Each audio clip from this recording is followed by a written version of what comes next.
Welcome to the 1204. I watched the video of Tropical Juice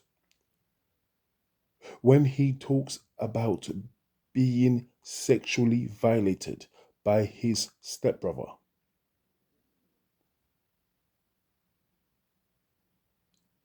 That video was extremely hard to watch. That video was extremely hard to listen to.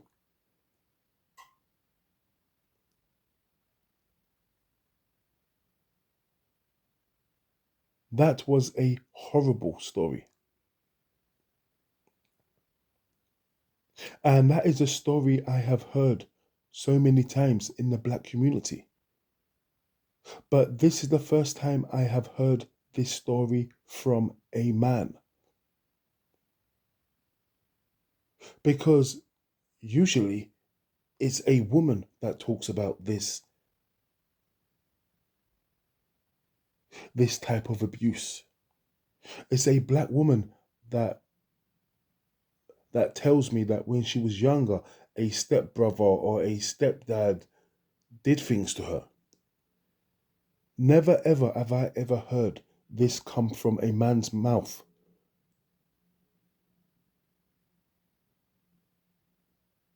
And not because it's not happening to men. Because a lot of men who had this happen to them when they were boys, they will take this to the grave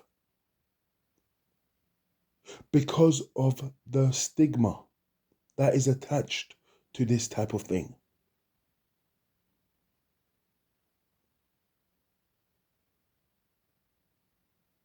So I want to give all the praise to Tropical Juice for speaking up about this type of thing. Because hopefully this video will not be in vain. Hopefully men who have gone through something similar will have the courage to speak out about this. So Tropical Juice, he has spoken out about this. However, I would like Tropical Juice. Well, I hope he is listening. I would like Tropical Juice to take it a step further. And I want the bastard who did this to Tropical Juice, I want him named and I want him shamed.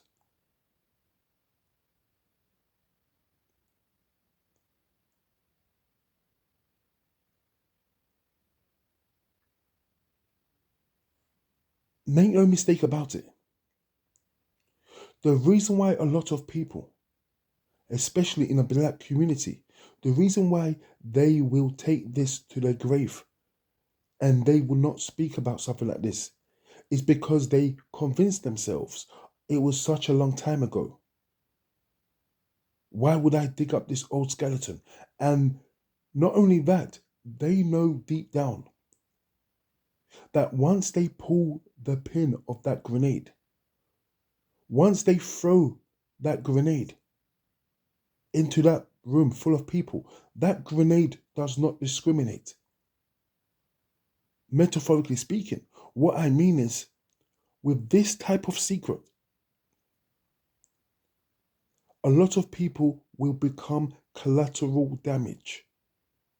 A lot of people who did not have anything to do with the sexual violation or abuse inflicted on a victim.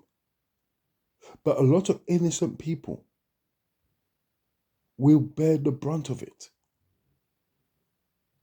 Because a secret like that doesn't only affect the abuser, it affects a lot of people around the abuser. So that's why a lot of people will keep this type of thing a secret. They will keep it to themselves and they will take it to the grave. In my opinion, that is the worst thing you can do. Because if you try to keep this a secret,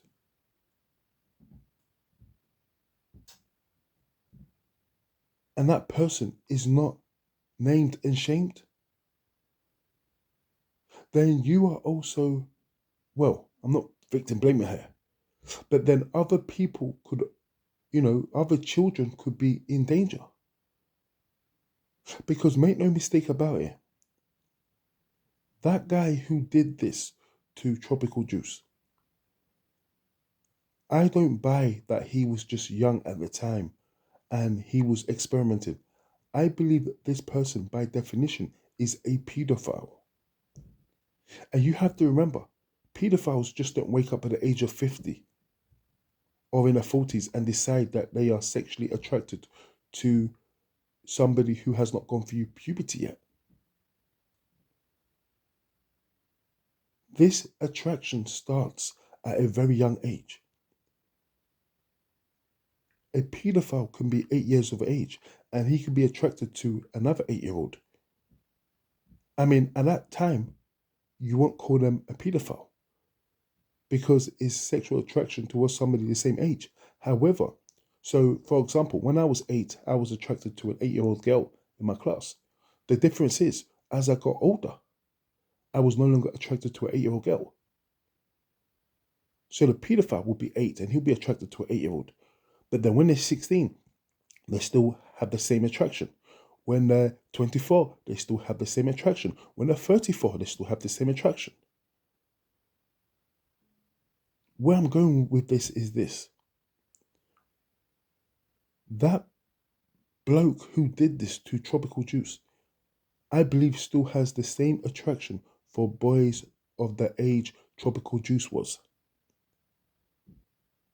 And Tropical Juice, he is from Southeast London. He mentioned a few areas that I am very familiar with. He also mentioned that this abuser has a son. Now, what happens if his son brings friends to the house who is of the same age that Tropical Juice was? That child is in danger.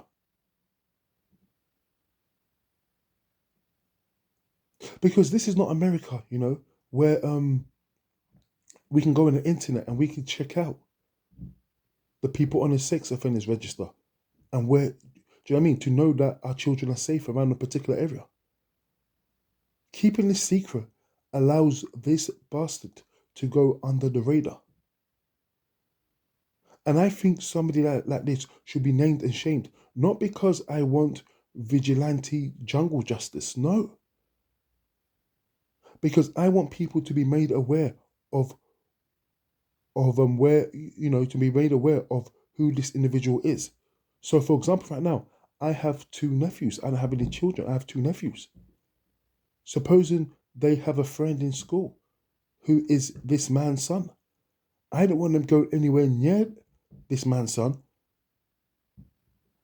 And I don't want them going anywhere near this man's house.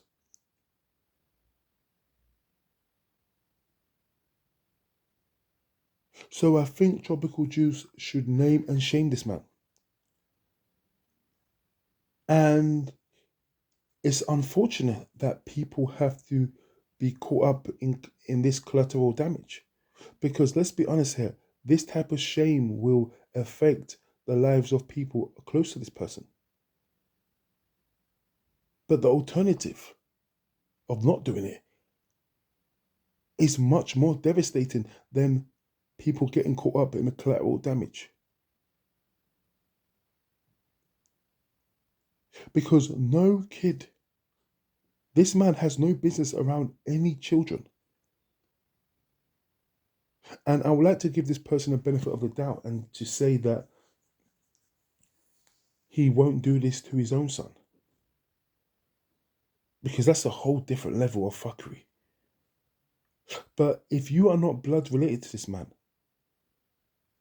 and you are around this man, you are in grave danger. I mean, if you're a child, of course.